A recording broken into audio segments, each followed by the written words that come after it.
All right. Hello, everyone, and welcome to the PodCCA. I always try to say PodCCA, and then I don't know where to go from there. But welcome to the CCA podcast. um, I'm OmaZen, and here we have the lovely Mizuno with me. Hi, friends. OmaZen, what's your fun fact for the day? Yeah, so fun fact, I recently graduated college. You don't do that more than once, I think. So unless if I go for a master's. So I'm happy that I've managed to successfully graduate, get all my classwork done, and just get ready for the next step of my life.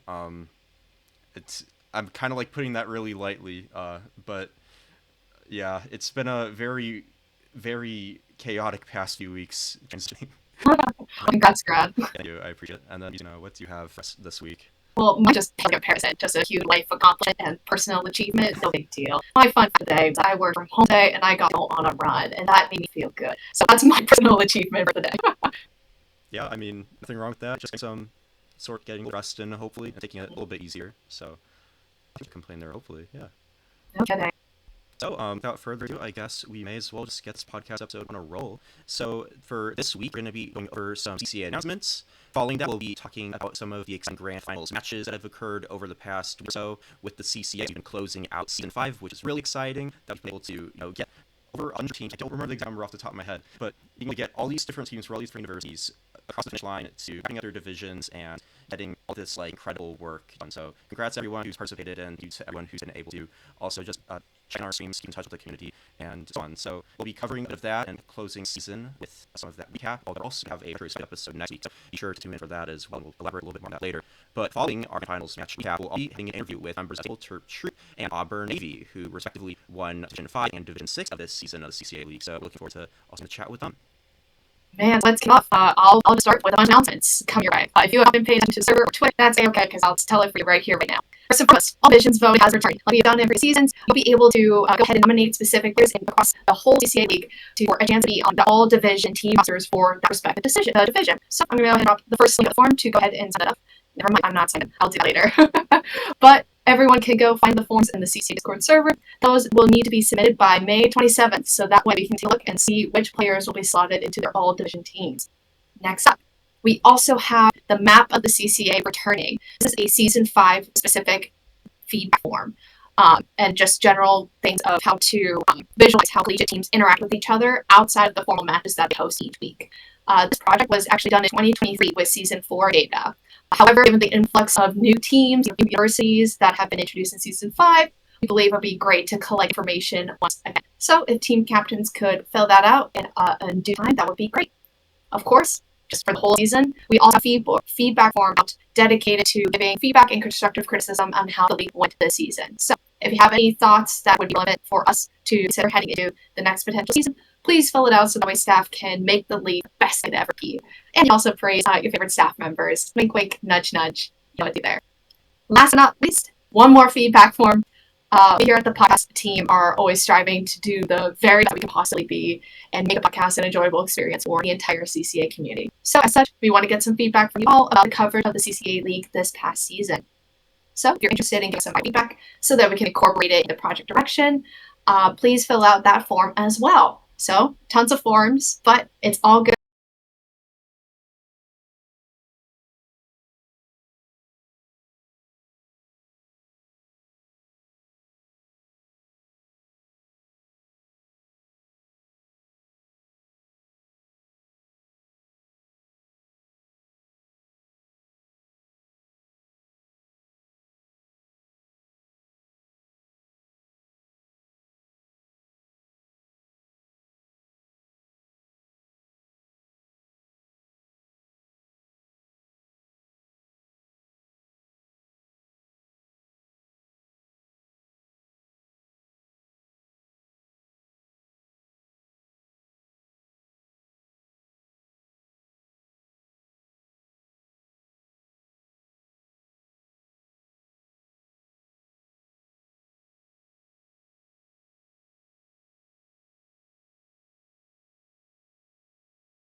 good fun because you get to vent it out into the world.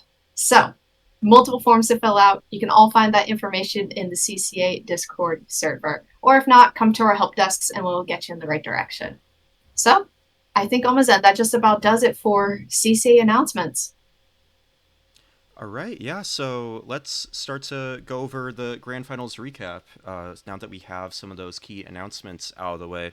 So, overall, first, a huge thank you to Splatoon Tourney for being our broadcasting partner this season and also providing extended coverage of the CCA. And again, a huge thank you to Falco, Thoma, Saf, and Keon for your continued support.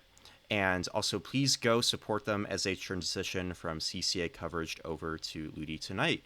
So, Ludi's just on the horizon, and that season will be kicking off within the next few weeks. So, there's going to continue to be more exciting Splatoon gameplay to enjoy. And we'll also be back shortly with some potential future events as well. So, be sure to stay tuned for what we have in store as well.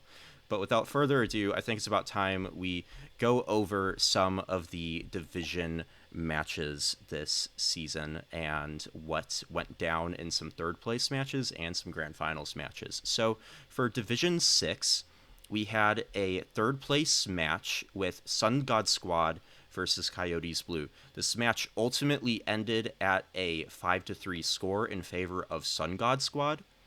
So Sun God Squad was able to partake in a SoCal showdown with Coyotes Blue for the bronze medal, which pushed to about 8 games, in which Sun God Squad held on to bring home a third place finish in back-to-back seasons for UCSD, and Coyotes Blue completed their first season for Cal State San Bernardino with a respectable 4th place finish, impressing many new people to the community and old.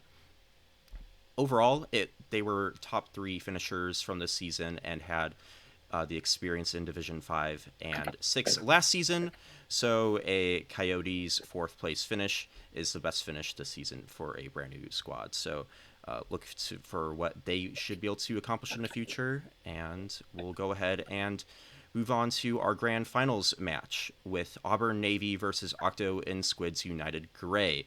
This match was our sole grand finals match featured on our broadcasting partners channel, Splatoon Tourney's Twitch channel. After struggling in a Division 5 last season, Auburn Navy forged a new path in Division 6, hoping to make a run following their lessons learned in a higher division last season. And Octo and Squids United Gray finished in 3rd place in their Division 6 group last season, barely missing out on the playoffs, and made their way to the grand finals stage. While the games were close, Auburn pulled it out in the largest score disparity of the season, winning 5-1 despite a promising final push from Onasu Gray and TC Inkblot to try to extend the set. So that was a really great showing by Auburn Navy and a good effort by Octo and Squids United Gray, and they were able to close out a really exciting Division 6 that shocked quite a few people in the community. So without further ado, Mizuno, would you mind taking us through Division 5? Yeah, of course. One thing to call out, OmaZen, I think we do have some comments in the Twitch chat noting a couple of stream audio issues. Okay. So if you're able to take a quick look at that. Okay. Bear with us, folks. No worries. We have a bit of a skeleton crew running here tonight, so bear with us as we troubleshoot different things that pop up. Sometimes at the end of the season when folks have to step away for school or for school, summer, vacation, jobs, all that good fun stuff. We're left with a skeleton crew, quite literally, to kind of get things going for the week. Yeah. So hopefully some of those issues will be fixed here. I believe they're stream audio related issues. I'm checking through the stream right now. It seems like it's doing a little bit better. I did notice a little bit of stuttering, though, myself, so ideally we can get this a little bit more improved here. That's okay. Folks, if you must know, I am a master of technical troubleshooting, as Keon has said before. I have Keon's words backing me there. we were troubleshooting some other, I think it was some other stream, and I was just asking like the bare essential questions of like, did they turn their computer on and off? Did they turn their OBS on and off? Did they enable like bit rate, like really high level stuff that makes absolutely no sense. All right, folks. I think it's just about fixed, but I'll go ahead and keep an eye on things in case something goes awry. Yeah, I think we're in a little bit of a better spot right now. It's just that the stream's going to be a little bit more delayed now compared to us from everyone else, I think. That's not the end of the world. Yeah. They can wait patiently. All right, I They think can we're wait clean though. patiently for us. We're in the clear. Yeah. Perfect. Well, apologies, folks, for the rocky start there, but we'll go ahead and talk a little bit about Div 5, which I actually had the fortunate opportunity of commentating the grand finals match for. So, to speak a little bit, at least on the third place matchup for the specific one for this division, that has yet to be played out. That is scheduled at a later time due to conflict issues. So, hopefully, in next week's episode, we'll be able to give you all a recap as to what happened in our third place match between Clark Coy and A State Black. But the big story that you all want to know is going to be grand finals, which is the Tableterp Troupe defeating CSUDH Ivory in a 5-3 matchup. And the Tableterp Troupe out of University of Maryland College Park kind of followed up a shocking upset of the arguably Div 5 favorites in Clark Coy and reigning champions of Div 5, which is awesome. I personally, again, commentated this set, so it was exhilarating to watch, and I was literally on the edge of my seat the entire time. And both of these teams were at a constant neck and neck. And for the first 5 games or so, it seemed like it could go in any favor in any way. So it was a really thrilling set. But of course, at the end of the day, the Tableterp Troupe came on top and really locked it in and took care of business to end the match in game number 8. But of course, CSUDH Ivory has had a fantastic run this season. Getting to Division 5 Grand Finals is no laughing matter at all. They finished out a 4-1 record with a very dominant playoffs run, where they've only dropped 2 games of the quarterfinals and finals combined. So, interestingly enough, their only regular season loss was a 4-0 loss at the hands of none other than the Tableterp Troupe. So you see what that's going on there? It's pretty crazy. Ivory put up a much better fight in this specific matchup with, again, these games were going back and forth for the first 5 games, and neither team seemed to budge. But ultimately, it was the Troupe that came out on top and emerged victorious.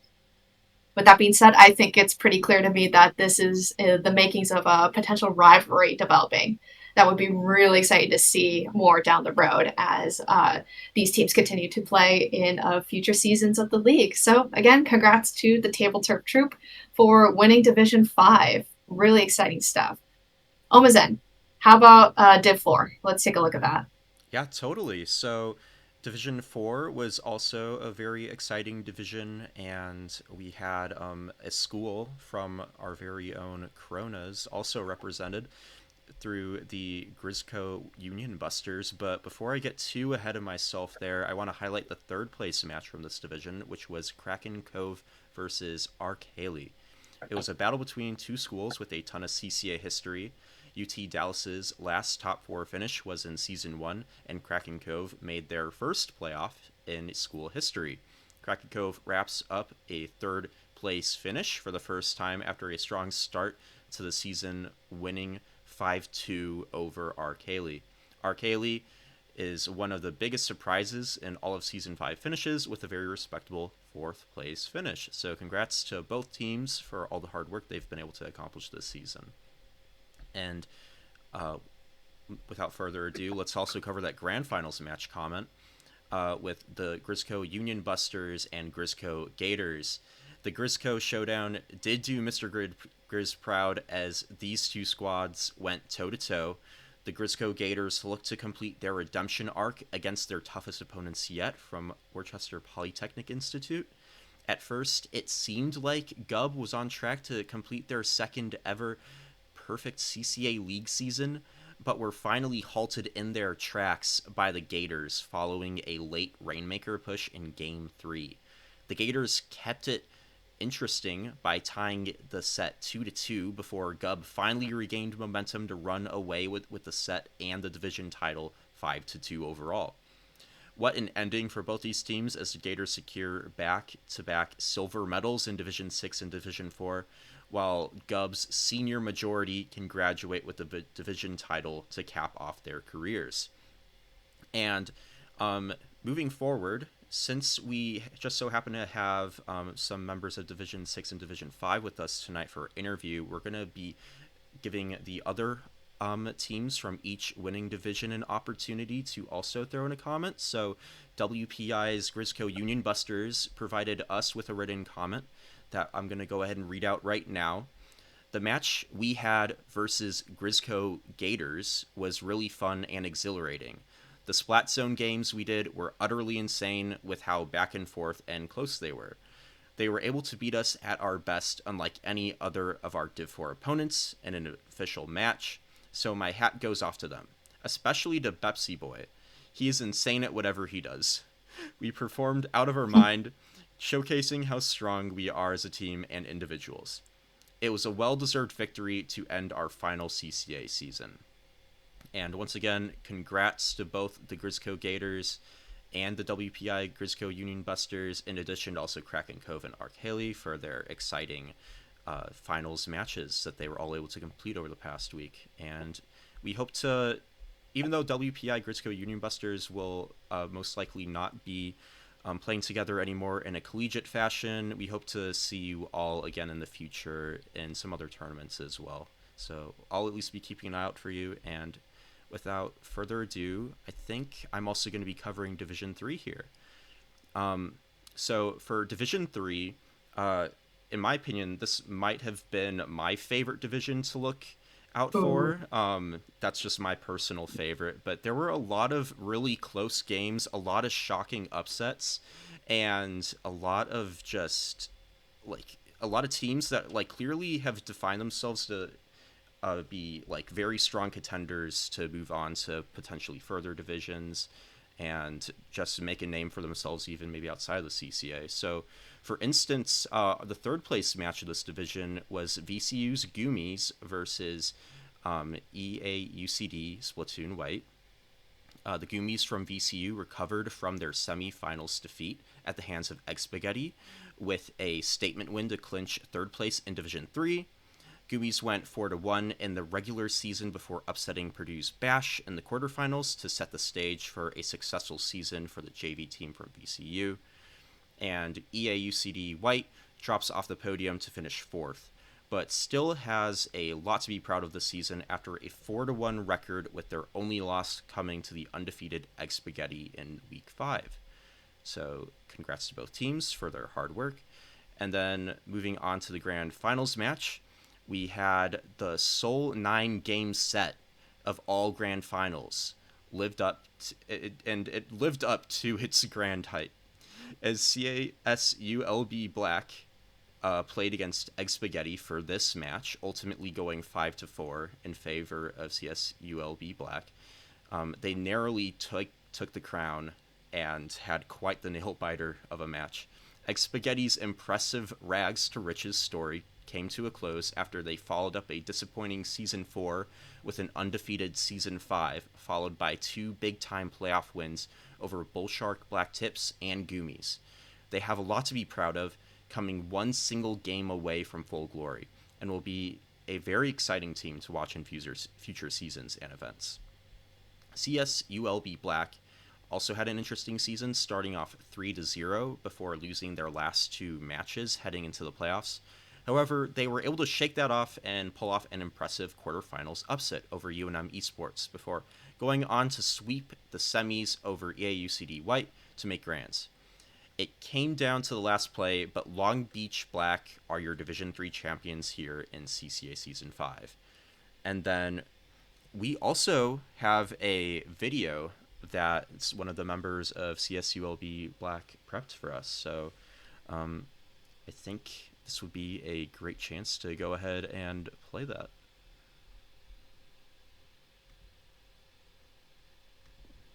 Hello, it is CSUB Black's captain, DP Squirtle or David, and I'll quickly talk about our final match with Xpaghetti.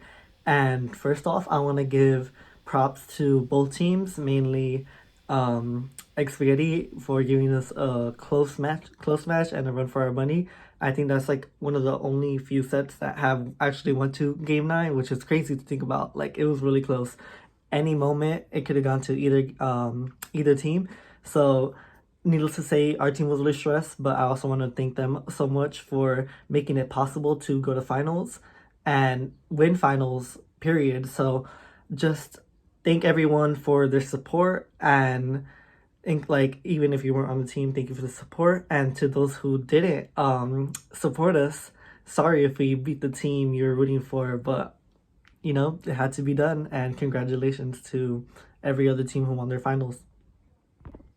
Hello, it is CSUB Black's captain, DP Squirtle or David.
Hidden kind of gems within the CCA League this season. So, kicking off, let's talk about third place, which congrats to SplatsCAD Black for taking on Springfield, Ohio in that third place matchup and winning the match 5-1.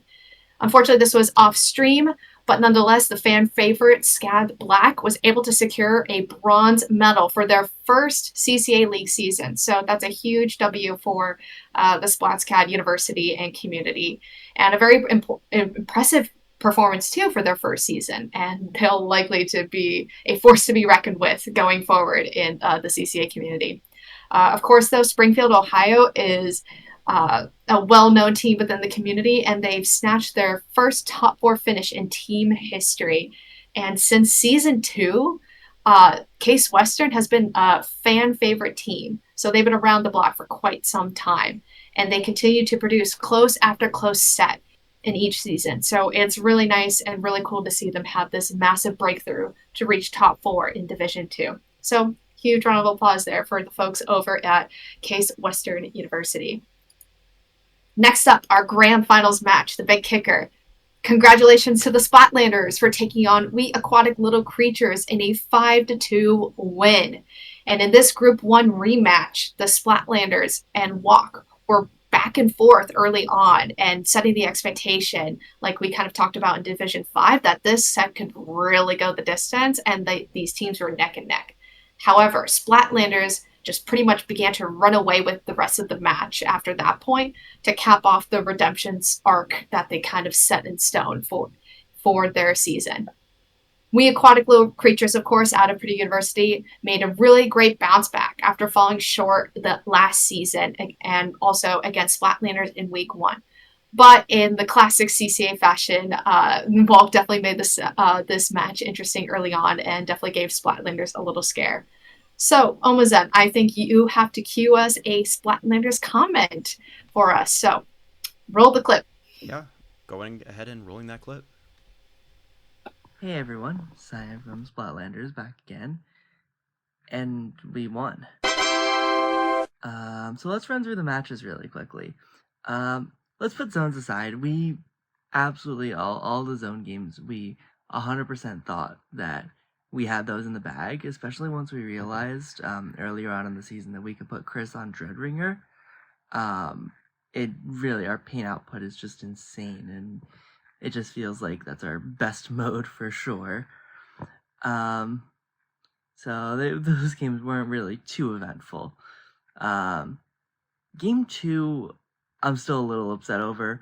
I should have been able to clutch it out to allow our team to push just a bit more forward, but I couldn't secure the pick on a Pisto, including getting body blocked by a sprinkler, running out of ink, and just completely missing the dualies while that happened right at the end, which was obviously shown on stream so everyone can see how unfortunate it was. But game 3, we responded. All right. 2-1. Oh no, 1-1, not 2-1. Oh wait, yeah, 2-1. 1-1. 1-1. It will be 2-1. It'll be 2-1 soon. Last special. Push up. Go. Yeah. Go. No. Yes. Wait, did you guys end the match before I even saw it start on the stream? Yeah. Oh my god. We got that 2-1. We got that fan in our system. An adequate response. But yeah, then the match went on, and I just want to talk about the last game that was on stream, at least. That would have been game 7. The second we spawned in, we look at the weapon comps and we realize there's no pencil anymore. The pencil is gone. And if anyone watched back our POV, we immediately said, oh, there's no pencil? Okay, we win. And Oh. No pencil? Yeah, Hell yeah. We win. Because the pencil was the one that was really keeping me down the whole game, and if you've seen the ending, it was the pencil keeping me down the whole game. Aside from that, we did end up playing all 9, and we did win Zone's Robo Ramen. So, nothing aged poorly this time. It's the best I could ask for. Splatlanders will be competing over the summer, and we hope to see you all next season. Take care, y'all. And here's to another amazing season next semester. Hey everyone, Cyan from Splatlanders back again. And we won. So let's run through the matches really quickly. All right, and that was Splatlander's match comment. Thank you for submitting that amazing video and putting all the extra effort into like editing it even. I know. It was really funny. A lot of cute little moments in it too. Even though, you know, I'm a Purdue alumni now and I know a lot of the wee aquatic little creatures in person. You know what, I'll give you that. Like you guys can put together a really fun video. And you guys like really did a great job this season as well. Not to sell you short either, but I think we just have one division left now. We do, OmaZen, and that's going to be our Division 1 wrap-up. So let's kick it off with third place, which, I mean, my God, these two beasts of a team. I can't believe this is third place. Goodness. For our third place match outcome, the Night Sharks out of University of Central Florida took down the reigning Season 4 champions, PSU Blue, 5-4. These two veteran teams traded games all set long on Sunday night. But at the very end, the stalemate was finally broken by the Night Sharks to clinch the third place medal amongst the top dogs of the CCA. The defending champs from Penn State University had a remarkable follow-up season with only one loss all year, coming at the hands of Virginia Commonwealth University, who themselves fell in the playoffs to the Night Sharks. So I think that kind of solidifies the Night Sharks as, again, another top dog heading into the next season. Their semifinals match against Red Embers specifically was a classic. It was a banger. But unfortunately for PSU, resulting them facing the Night Sharks here and this third place battle, and falling just short at the very end. But the Night Sharks, they are back and ready to go. The Night Sharks is kind of one of the more storied and historical teams in the CCA, and they certainly, I think, found themselves a little bit overshadowed amongst a lot of the bigger names and the more exciting names during the season. And even, which is crazy because their regular season record was 4-1, and they finished second in their group, only short to the number 1 seed Red Embers. So their season featured some really phenomenal ones in Div 1 from teams like UCSD, VCU, and of course PSU. However, the playoffs are where the Sharks bared their fangs, if you will, and upsetted the VCU Big Fat Sea Cows in their quarters finals matchup, and managed to take 3 games off of the defending champs. And they followed up this clutch Game 9 victory over the defending champs to secure bronze medal in Division 1. So, congrats to the Night Sharks out of Florida.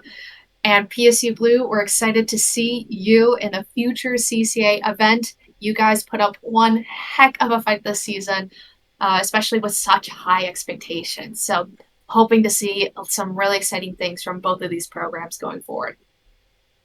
And of course, the one, the match, the big ticket item, Grand Finals. Here it is, the match that we just all been waiting for.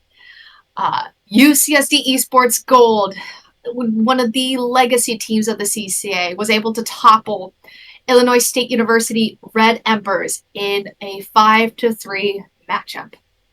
Wow. To note, in their keys to victory, Red Embers had hashtag We Want Gold, as stated by Corona Beer, the captain of the ISU squad. And this was just simply not out of disrespect, but rather how much they really wanted to win this, right? This was beyond a desire. This was a true carnal craving to be the very best in the CCA. And this season, this specific matchup was the culmination of that energy from the side of Red Embers that just felt inevitable all along, and it definitely delivered this season. And of course, we can't forget about, the obvious winners here. These are the top dogs. These are your reigning CCA champions. UCSD Esports Gold, the original Div 1 champions from way back when. They made their grand return to form this season, and dominating the field and becoming the fastest team in the CCA history to clinch this playoff spot very, very quickly. So after rolling a former champion in Banana Split out of Davis, UCSD Esports Gold was able to triumph their demons in the semifinals match, taking down the Night Sharks 5-3. And then here at Grand Finals, the old guard has triumphed over the favorites and the number 1 seeded Red Embers in those 8 games, and sending off accomplished player and captain CD Womaine with one last victory as UCSD becomes repeated CCA Div 1 champions. To note, UCSD folks left us a comment for us to share on the podcast. So, I quote, "We knew going into the finals that games would be back and forth throughout this set, though there was a few maps on this map list that we know that we are strong on, namely Zone's Hagglefish, TC Inkblot, Rainmaker Undertow, and Zone's Robo Ramen. It seems the turning point of this set was that Rainmaker Undertow game, which, after the set, the Red Embers admitted was a map that they also felt quite confident in going into. Rainmaker Undertow requires a strong understanding of how the map plays, as well as a really tight team coordination on both pushes and on the defensive front. And I think we played it extremely well. I am also happy with our performance on Crab Leg, which was a map that we always struggle with, and have been making sure to spend extra time on this practice." End quote. That comes from the folks over at UCSD, and just about rounding up our recap of the CCA Season 5. Oh my gosh, we've done this for 5 seasons. Yeah, it has happened for 5 seasons, which is a really crazy thing to think about. I remember, it feels like not too long ago, but it was like 2 years ago when I think it was like you and maybe Magic or something poked Pal. And back in Season 1, we're like, hey, we're doing like this league thing. Maybe you guys should join or something. And we're like, okay, sure, and we did it, and it was fun, and we managed to get to the original grand finals for that division all the way back when. But the fact that all these different universities have since been able to get involved, and all these different, just individuals from colleges, students, just so many different people have been able to come together and make this scene what it is just so, like, mind-blowing, really.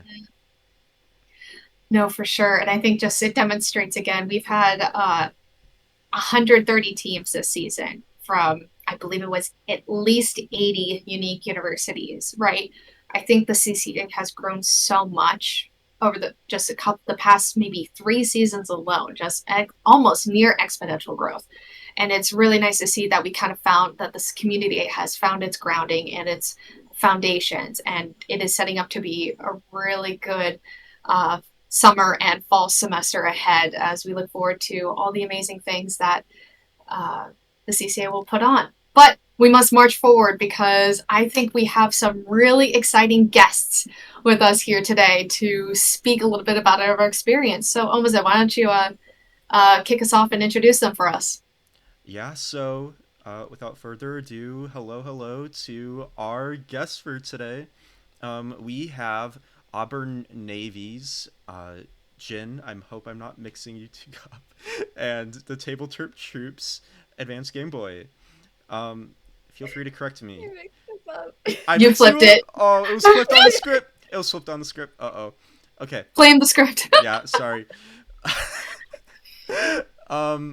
But yeah, we're real excited to have you both. Good job noting down the correction. But yeah, so we're really excited to talk to you both for the first time, and also be able to in addition cover the Division 6 and Division 5 grand finals. So the Tableterp Troupe, just to briefly go over you guys and introduce you all, is the secondary team from University of Maryland College Park. They had a strong first season, making it into Division 6 playoffs before getting out in the first round. They were placed in Division 5 this season, where they had a near-perfect run in the group stage. Playoffs were a little more rough for you all, with Seminole Cephalopods Gold, Clark Coy, and CSUDH Ivory giving you all some tough matches. However, nonetheless, the Tableterp Troupe was able to pull victories out of all these matches and win the entire division. And then to briefly go over Auburn Navy as well, you are the only team from Auburn Navy and sports an 8-man roster. You all were able to stay in Division 5 during Season 4 and got stuck in a nasty circle of suck, ending the season at 2-3. And in Season 5, you were all placed in Division 6 and had a very equally strong season run, but really came into your own during playoffs with dominant matches against Spoon, Coyotes Blue, and Octos and Squids United Gray. And now you have become the Division 6 champions and have been able to make a lot of progress in that regard. So, again, apologies for mixing you all up at the beginning, but welcome in, and we're excited to get this interview on a roll. Yeah, so obviously, OmaZen covered a lot of content there, Yeah. and we're bound to miss something. So, starting off with you, Jin, out of the Tableterp Troupe, why don't you introduce yourself and talk a little bit more about your team? Yeah, so hi, my name is Jin. I'm the captain of the Tableterp Troupe. Along with my other teammates, Sneaky, Shma, Splatjack, and Anchovy, we're the second team of University of Maryland. Awesome. And then Game Boy, could you also speak a little bit about anything else we've missed and also introduce yourself? Well, so I'm the current game rep for Auburn Splatoon Esports, so I kind of handle all of that stuff, and I founded the team my freshman year of college. So we're still very fresh, very new, but we've got a lot of fighting spirit, and as you can see from our season, we've clearly kicked butt, so. Hey, I love that. Well, hey, both of you all are relatively new teams, with both of you making your debut during season 4, which is crazy to think about, right? Newer teams being only as old as a handful of seasons.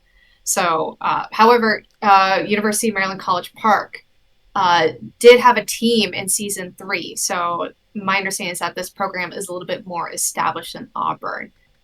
Could you talk to Jin a little bit more about just the program at University of Maryland and talk about the team established and how you found out about the CCA?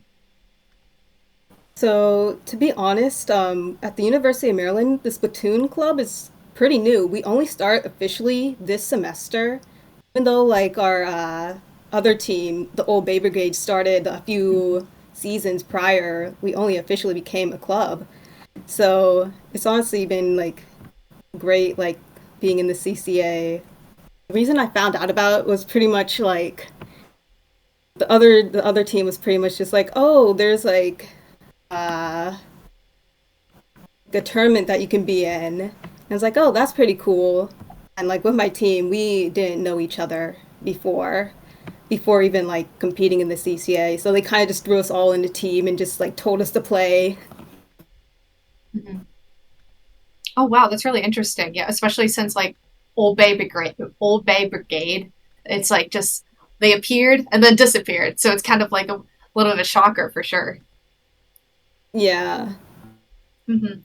Uh, and then Game Boy, I think you mentioned that you're one of the game reps for Auburn, and you just started the team for Navy in your freshman year. Um, Yeah. Generally, what's the rest of the program like and the team environment? Well, so Auburn Esports is actually a huge club. Here at Auburn, we have our own dedicated gaming lab in the school center, the student center, um, that anyone can go and use, and it hosts a lot of our bigger esports matches. So Auburn Esports isn't necessarily new, but the Splatoon division specifically is very new. Um, and there, how I got into it is we had a big run tournament in the game lab previously mentioned, and I was talking to one of the leaders of the club, and I was like, I could start a Splatoon team. I have competitive experience outside of collegiate esports, um, and basically just went on from there. And we held our first tryouts like a week before um, uh, admission closed for the CCA, and got the basic bits of our team together before going. Wow, that's awesome, especially having like a dedicated esports community already set in place. Do you feel like this foundation of the whole esports org would kind of help the Splatoon community have a more lasting impact? Oh yeah, 100%. I know that like I've still got 4 more years of being a part of this community, but knowing that it's already a dedicated part of the team is like it makes me feel better because I know that this kind of team is going to persist longer than I'm at school. And it's got a very strong foundation because our population numbers within just 2 semesters have gone up double since when we started in our first season at CCA. That's really exciting to hear, and just having all that growth too within a relatively short amount of time is like fantastic, especially just like trying to, you know, get more people involved in the community, trying to get more people, you know, just interested in having some fun, uh, be it with Splatoon or maybe another similar activity. But yeah, thank you for that. So we wanted to talk a little bit about season 4. Both of your teams for seasons in particular, actually. So Auburn Navy was placed in Division 5 and got a catch in a nasty circle of suck within Group 1, ending the season 2-3. As for the Tableterp Troupe, you were able to advance to Division 6 playoffs, but unfortunately lost to the second place team in round 1, even with all that considered. You both had an amazing first season. And if I'm not mistaken, you both kind of also ironically swapped spots too. So Auburn Navy started off Div 5, went down to Div 6, but then ultimately you guys were able to win.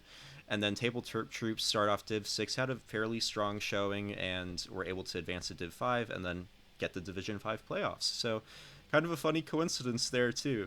So what were your thoughts on this debut season, and what did your team take away the most from it? And Jin, I'm kind of curious to hear about what you have to say about that. Yeah, so for like our seasons, like we were pretty much expecting to like get Div 5 this season since we did like get to quarterfinals of season 4. But to be honest, like we honestly did not know what to expect this season. So we were excited to see like what this season held in store for us. So yeah, that's pretty much like how we expected our season to go. All right, yeah, no, that's great to hear. And then Advanced Game Boy. For your team with Auburn Navy in Division 6, how did you feel your debut season went, and what were you guys able to take away from it, and how has the kind of team dynamic evolved too? So, going into our first season, I was the only one on our team who had any amount of competitive experience, and I had been playing as a wild card in a bunch of Splatoon tourneys for a while, where, for those who are watching the stream and don't know what a wild card is, basically I would be thrown onto a team that only had 3 people that could play. So I would be going into a group and I wouldn't know anything about who these people were, how they played, or anything like that. So picking up and running with that was kind of the only experience I had. And nobody else on my team had competitive experience, so it was very much a learning curve of like, okay, what are we looking for? We have stable footing, we have 4 people who can play. How do we do this? It was more just about learning than anything else. Totally. And that's like just being able to, keep learning different mechanics, learning how to work in that more consistent team environment. I would assume that was something that was popping up kind of a lot with your team, right? Yeah. Yeah. Awesome. Yeah, thank you. Awesome. Let's talk a little bit now, season 5. You both moved a division up and down respectively, as we mentioned earlier. Jen, I wanted to ask you, what did you think about the teams that you faced in your division this season? So, like before the season started, we knew that like Clark Coy was gonna because like people were gassing up Clark Coy, so we knew that they were gonna be like a formidable foe. But like in our groups, we honestly did not know what to expect. We didn't really know the teams, so we didn't really like I said, we didn't really know what to expect. Like for me personally, I can't speak for the rest of my team, but I was honestly kind of scared. I thought we were gonna get our butts kicked. But like after like our first match with the bull tip white sharks, like I honestly like that kind of lightened up. I was like, yeah, we can do this. And like as the season went on, like I feel like we got more confident with our abilities. We were like able, we are able to get like to playoffs. So that says something. No, for sure. I think the confidence levels going into a season is really it's really intimidating, isn't it? Like you're just kind of like in this new division thrown into it, and there's just a lot going on. I'm also curious. You mentioned your own attitude with how you felt kicking on. How did the rest of your team feel as the season went on, and when was it that you all came to the collective thought that you had a good chance at winning the entire division? Right. So I feel like the rest of my team, they were pretty confident. I feel like it was just me who was like kind of nervous, but I feel like as like the season went on, like I said, we did become more confident. I feel like after like our first like 2 or 3 rounds, like in the groups, we knew that we were going to get like pretty far in the season. No, for sure. That's awesome. Advanced Game Boy, I'm going to turn the script on to you next. Heading into Division 6, right? what were you and the rest of your teammates thinking about your opponents heading into the division, and what was that kind of perspective like going in? Going into the season, we didn't really know much about Division 6 at all. Wigo and Ken specifically had been following along as best as they could, coming up with new strategies and all that stuff for us to handle. And I didn't really know anyone. I was still very much learning how the CCA worked and all of that. It wasn't until the playoffs that we started making friends with the other teams, and started like actually talking to them and like studying them and how they played and all that. With our very strong relationship with ONSU, who we actually faced in the finals, being started like I think 2 days before the playoffs, because they were wanting to do VOD reviews of our games, and we hadn't been streamed by CCA before, so. But we actually ended up playing a bunch of friendlies with them, anyways. But like just going into the season, there wasn't that much we really felt that we could prepare for other than just practice. No, that's totally valid, especially since newer divisions are more likely to have lesser experienced teams, right? Or just lesser well-known teams. But I'm glad you found some really really good folks over at ONSU. That's really sweet to hear about. I think to your point about you starting to get familiarized with the rest of the division and the rest of the community.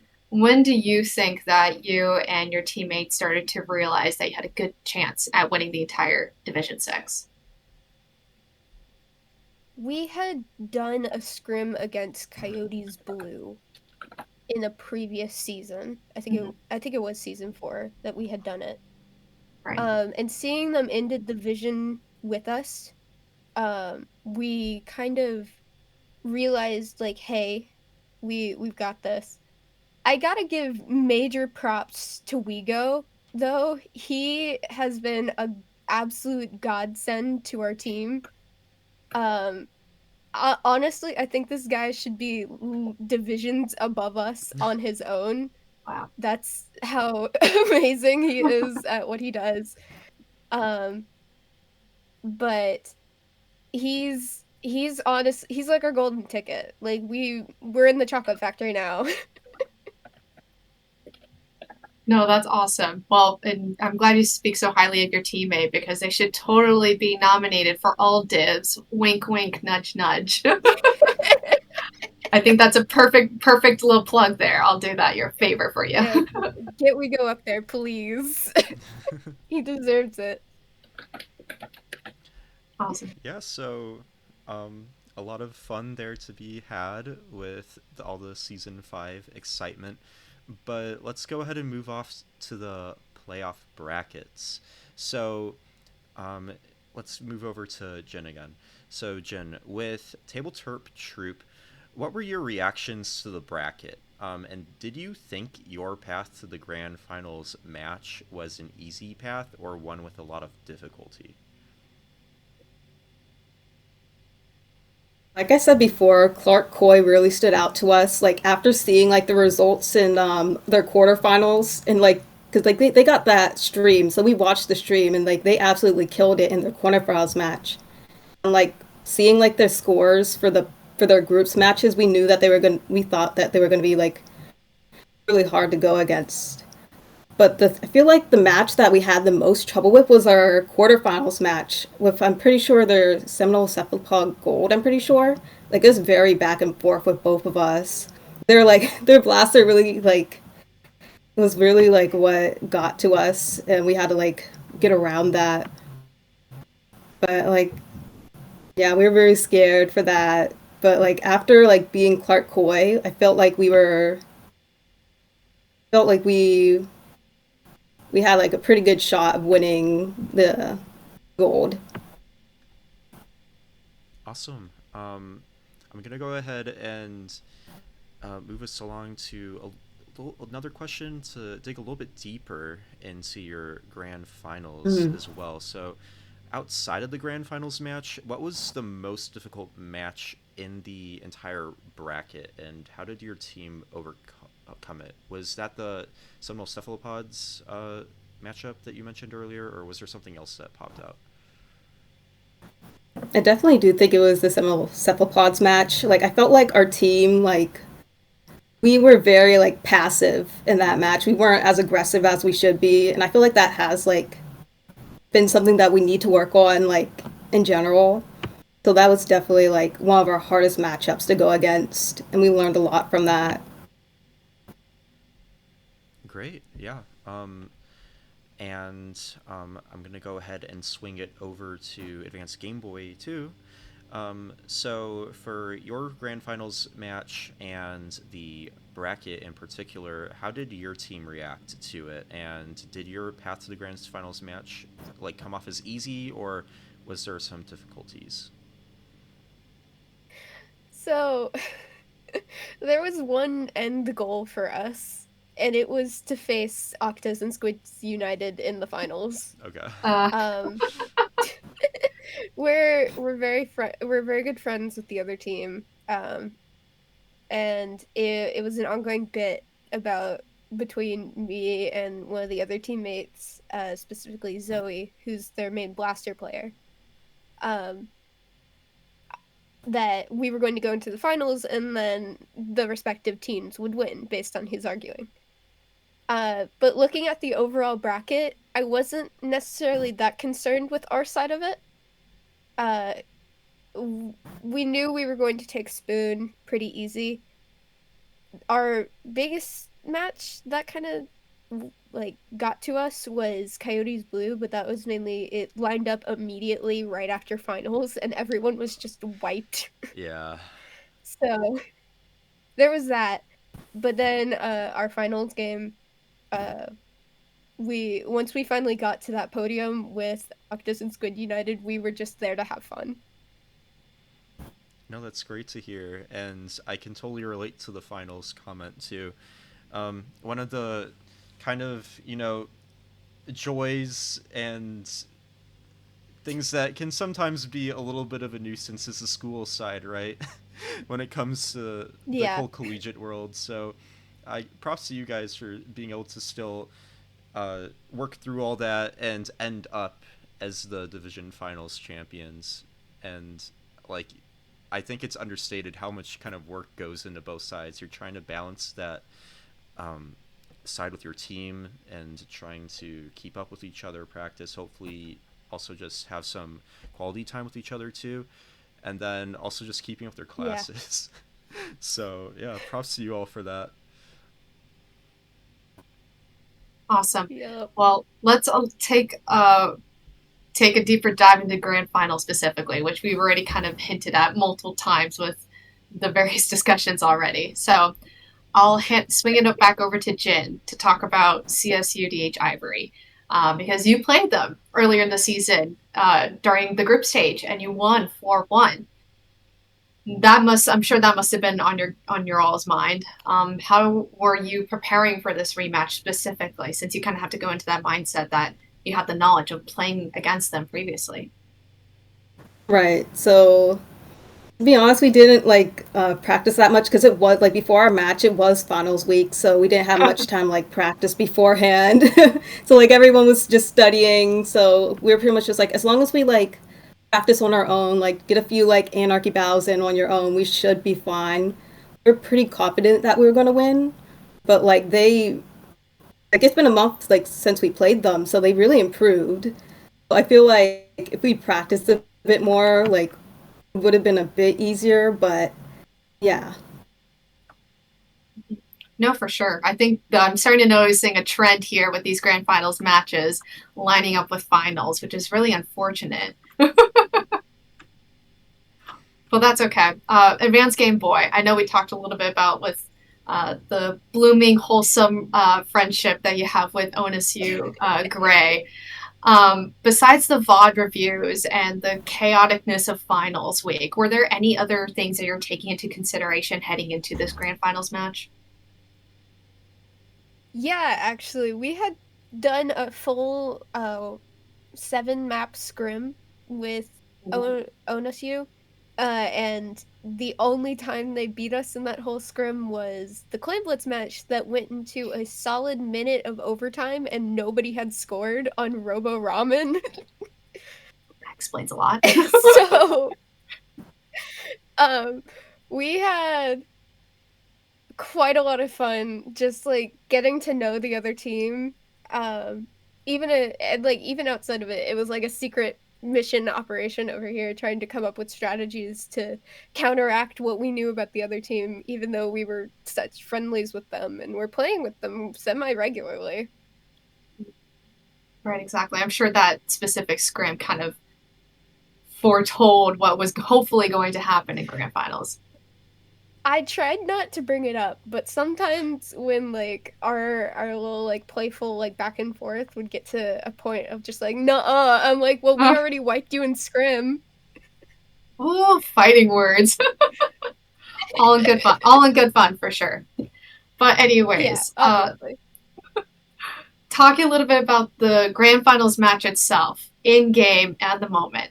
Jen, I want to start off with you because I commentated your match specifically. So I think I might have an answer to this question, but I want to hear it from your perspective specifically. What point did you know or feel that things were going to swing in your favor for the match? I'm curious. I felt like once we switched our comp up a bit, like I went to Splash-O-Matic, and I was like on, and Anchovy was on Dynamo with Cooler, like things like really swung in a direction. Because like beforehand, like it was pretty back and forth, like you saw. Like we were having like a hard time like getting through, like we weren't as aggressive as we should have been, and that like cost us a few matches. Mm-hmm. I was specifically waiting on that Splash-O-Matic piece because I think that and Anchovy switching back to Gold Dynamo, I felt like that had a more solidified like composition. I noticed like it was an immediate change. Like I think it was TC. It wasn't TC Ink Block game 4 or 5. I think that's when the switch was made, right? Yeah, it was. No, I figured because that was when I remember the match specifically, you sitting on the little pedestal in plat with the crab and starting to go ham. I was like, wait a minute, I think they found something. Yeah, so like that was like definitely like a turning point for us. Like, Mm-hmm. cause like that day, like I was like practicing beforehand. I was like, damn, like pencil just is not it today. Like, so like I knew I had to change. Oh man, that's a good adjustment call. Awesome. Well, Advanced Game Boy, your turn now. At what point during your match did you feel that the match was going to swing towards your own favor? I don't really know.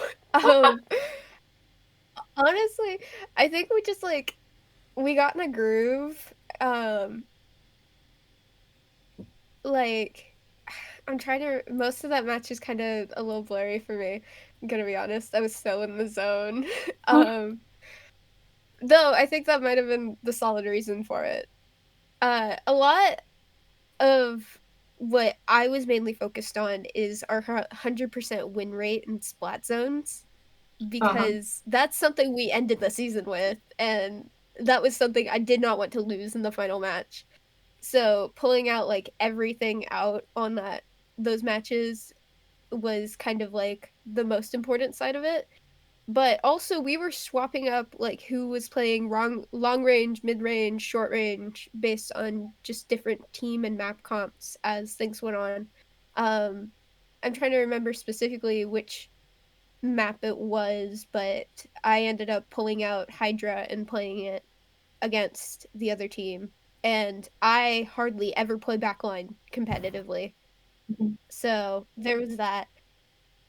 But with our games just ending at 5, it was kind of silly. We didn't really have any meme matches to talk about. But overall, our whole kind of thing was just keep in the zone, keep talking, it's gonna go how it goes. Oh, that's awesome. Just getting locked in at the end of the day, right? Yeah, locked and loaded. Locked and loaded. Well, I'm sure clinching the crown was a pretty exhilarating moment for you both. Jin, on your side of things in Maryland, what was your kind of team's reaction to winning the division? Were there any victory celebrations, or did you guys do anything fun to celebrate the win, or anything like that? Yeah, so like definitely like after the match, energy was real up.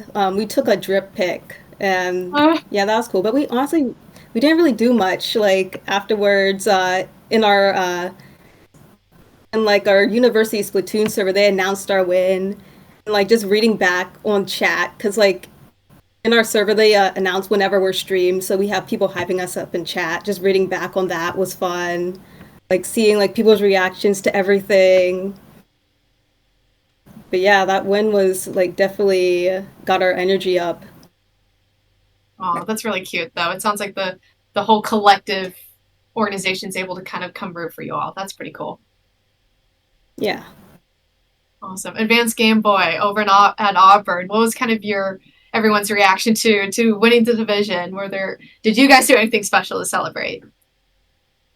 Not particularly. Most of us had already gone home, so we were off campus and all of that, so we couldn't really get together. But I'm currently working on a special little art piece for my team. I previous season I would create Splatoon comics for each game that we were doing to help hype it up. And with the stress of the last semester, I wasn't able to do that, so I'm attempting to make it up to them. Aw, that's really cute. By making something special for all of us. Cute. Well, I think both of you and your teams are due for a celebration once you return back to campus. So I think a dinner is in order, or maybe like a bowling night or something like that. Pizza party, let's do it. No kidding. Yeah, host a party. Go crazy. Lots of pizza. I love it. Yes. So, to kind of ease us towards wrapping up this interview, we have a couple more questions we wanted to ask you both. So, now that season 5 is over, the CCA off season is about to begin. And what's coming next for your teams and programs in particular on the horizon, either during the summer, what things you're looking to in the fall? And are you planning on playing tournaments and such before the next CCA League season begins? And I'm going to toss that to you first, Jen. Yeah, so we definitely will be back to CCA next season. But over the summer, we're already signed up for Ludi. We're trying to like get an official Ludi division. We're trying to like see how that goes. We might do a few other low level tournaments like from the Ink Up. We'll see like how that goes. It's more so just like us having fun, like just like hanging out, playing Splatoon like non-competitively, I feel like. Yeah, no, totally. Are there any tournaments in particular you've been looking to maybe just pop in on, see what they're about over the summer?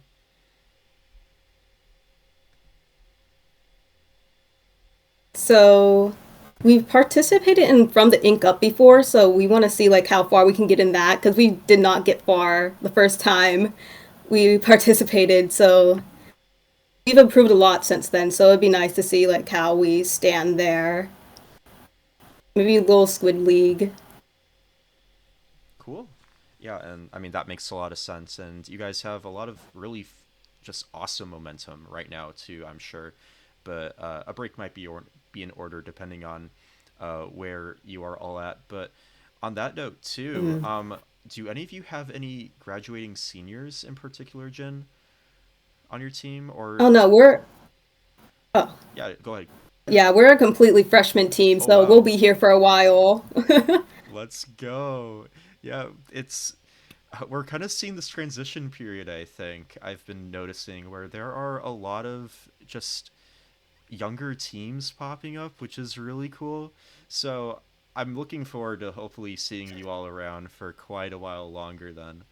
Um, who knows? Maybe one day you all will be in Division One grants, depending on what happens in like 3 years. We Maybe. hope. That would be really Hoping for awesome. that. Yeah, totally. Maybe. All right. So awesome. And then Advanced Game Boy, also going to throw over similar questions to you. Season 5's over now. Where will we be seeing Auburn Navy in the near future? Well, Auburn Navy's 8-man team is going to be split into 2. We finally got enough people. So wow. we'll be having both Auburn Navy and Auburn Orange participating in CCA next season. But outside of that, there aren't many tournaments we're looking at competing. If the Splatland Slam kicks up at the proper time, we'll probably join that as well. But at the current moment, it's more just about practice, being kids, enjoying our summer break than tournaments right now. Totally fair, and I think once again a break is well deserved for you all with all the hard work you've put in like over the past semester, both in the CCA and with school. So I'm kind of getting a similar vibe, but are any of you on Auburn seniors that will be graduating, or are you all like on the younger side? Our lovely Bravo has graduated and has left us. He was our dualies player on our final grand match. He played the Imperi dualies, and he will be missed. Salute you, soldier. Yeah, another person to consider maybe nominating for Aldiv. You know, get them in there while they still have like one more clean shot at that. But yeah, thank you both for joining us tonight. It's really exciting to hear where we might see you in the future. We're looking forward to the future just action that's going to be happening with Auburn Navy, and Auburn Orange from the sounds of it, and then just seeing where Tableterp Troupe also ends up in the future, and maybe looking out for them in some tournaments over the summer. So without further ado, we want to go ahead and give you both a chance to plug yourselves and maybe your programs, where we can find them, and if there's anything else you just want to shout out too. So Jen, I'm going to go ahead and give you the first go at that. Yeah, so you can find our university Splatoon page on either Instagram or Twitter at UMD Splatoon. No spaces, just UMD Splatoon. Great. And then Advanced Game Boy, is there anyone you want to shout out, or your program? Well, you can find me at ADV Game Boy literally anywhere. But also our esports division is on Twitter at AU Esports Gaming. My comics get featured on there sometimes. So feel free to check that out. And also just shout out to the Auburn esports gaming community, because they're a ton of fun. I love hanging out with them, and genuinely one of the best communities on campus.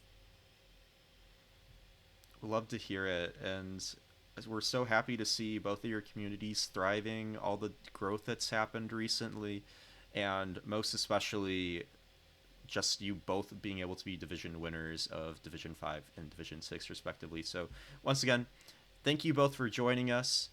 It was a pleasure to have you, and we can't wait to see where you all go in the future. Yeah, definitely. Thanks for having us. Yeah, thanks. Yeah, absolutely. And me and Mizuno are going to go ahead and move along to closing off the podcast with some small announcements and going over what's going to be on the horizon. So, podcast episode 2022. I almost want to say 2022. We're not That's that. 2 years No. ago. No, don't go back. Don't go back. No, gosh dang. Okay. Podcast episode 22 is tentatively scheduled for next Thursday at 8 p.m. Eastern Time.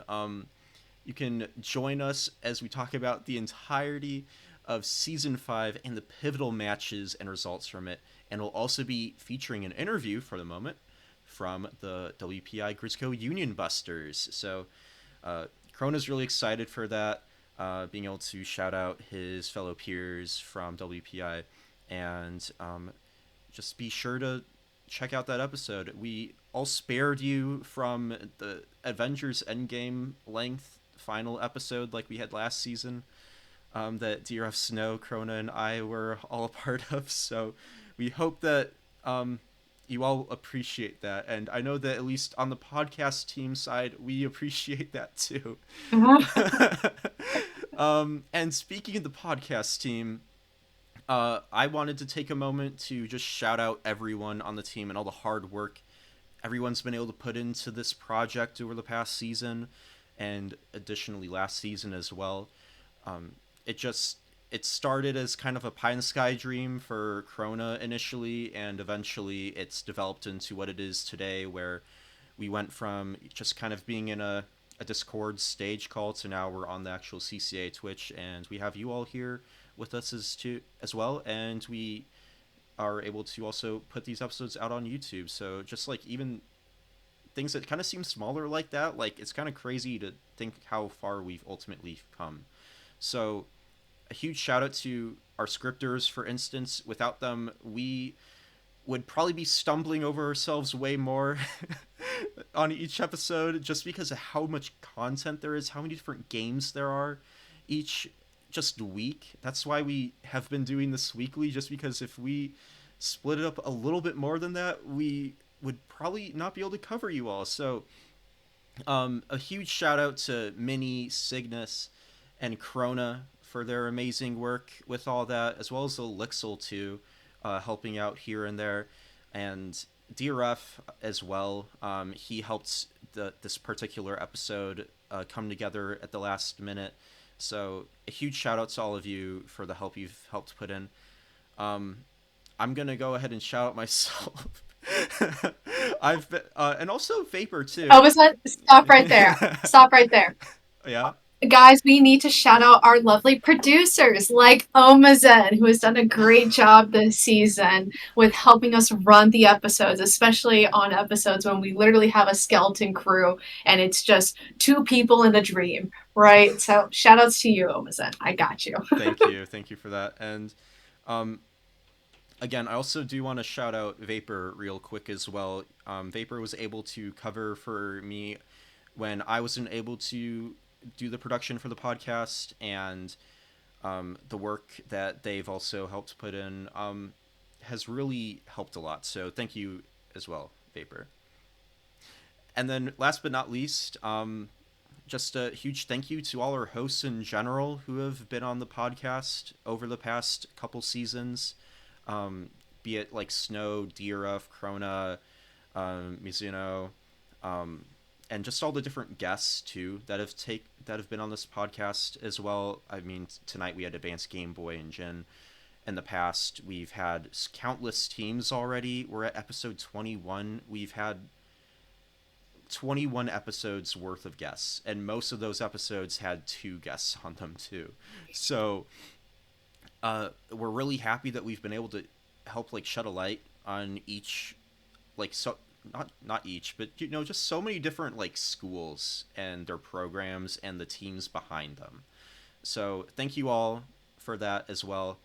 And that's kind of my spiel. That's my closing comments. Mizuno, did you want to throw in anything there too? I'll just say one more shout out to Jin and Advanced Game Boy for joining us tonight, and to the rest of the guests who've taken the time out of their days to speak with us. I'm sure it's not easy to kind of put yourselves in these types of situations, but all of you have represented your schools proud, and we hope that we can continue this type of coverage for future CCA events and seasons. So, OmaZen, you pretty much took the words right out of my mouth, because I mean you're just such a pro at this. Thank you. Yeah. Me and Krona have spent too much time staring at scripts and looking at production stuff. So, I would. It's been a long trip, but I'm happy that we've been able to really do a strong job this season and close everything out. For sure, but I think our time has come to a close. OmaZen, let's try to wrap this up. Where can the good folks at home find you? Yeah, so you all can find me on Twitter at OmaZen_monkey. And then you can also find me here in the CCA, and if you happen to frequent the Splatoon at Purdue server, you can find me there as well. Mizuno, where can everyone find you? Folks, you can find me over on Twitter, MIZU_in0. Most likely you're going to find me, though, lurking around the CCA server. I think, OmaZen, that's just about does it for this episode. So thank you all for tuning in. And we hope to see you at a future CCA podcast episode near you and coming your way next week. We'll see y'all later. See you all next week, and have a great rest of your week. Goodbye.